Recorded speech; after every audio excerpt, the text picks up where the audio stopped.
Viewers, আমরা চলে এসেছি সেই ভাইরাল গোস্ত খলিলের সেই হোটেলে। এই যে দেখতে পাচ্ছেন সেই ভাইরাল খলিল, এই যে আমাদের আরিকের আম্মু। আজকে আমরা এখানে খাবো, সেটাই আপনাদেরকে আজকে দেখাবো। এই যে আরিকের আম্মু ঢুকতেছে। আরিক টাটা দাও, খাইবা? খলিলের দোকানে কি আছে আজকে সেটা আপনাদেরকে দেখাবো।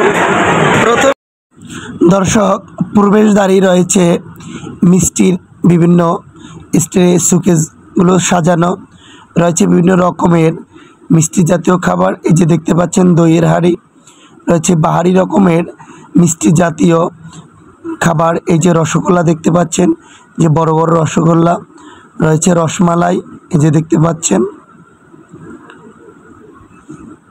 এছাড়াও সামনে রয়েছে একটা জুস বার, বিভিন্ন রকমের জুস, একেবারে ন্যাচারাল জুস তৈরি করে দেওয়া হয়।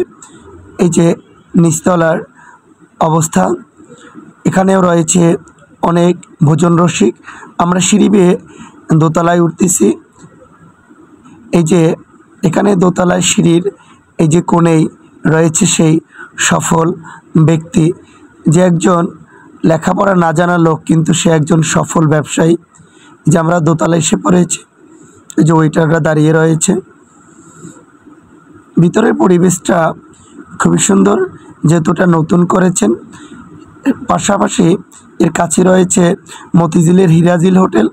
হিরাজিল হোটেলকে টেক্কা দেওয়ার জন্যই মূলত তারা এখানে আয়োজন করেছে, কিন্তু অনেক খাবারগুলোই আমি হিরাজিলের সাথে কম্পেয়ার করেছি, সেটা হচ্ছে না।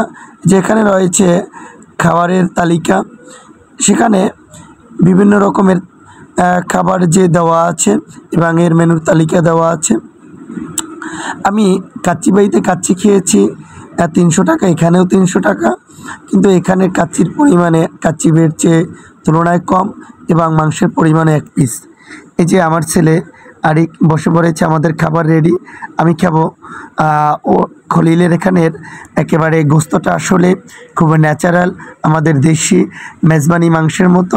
রয়েছে ডাল, আর আরিক বায়না ধরেছে সে কাচ্চি খাবে, সে আবার কাচ্চি প্রিয়, তার আম্মু আর সে কাচ্চি খাচ্ছে।